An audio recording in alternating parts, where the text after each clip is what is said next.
Siguro kaya yung mga magulang natin, ayaw tayo malingat sa paningin nila noon dahil inaabot ng buwan o taon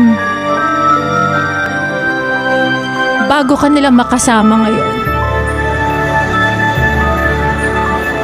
Siguro kaya nung bata tayo, pinapatulog tayo sa hapon kasi kapag tumanda ka na, mamamalimos ka na ng tulog at pahinga.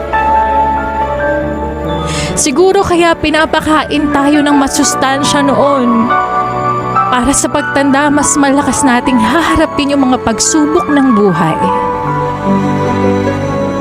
Siguro kaya kailangan sabay-sabay kumakain noon.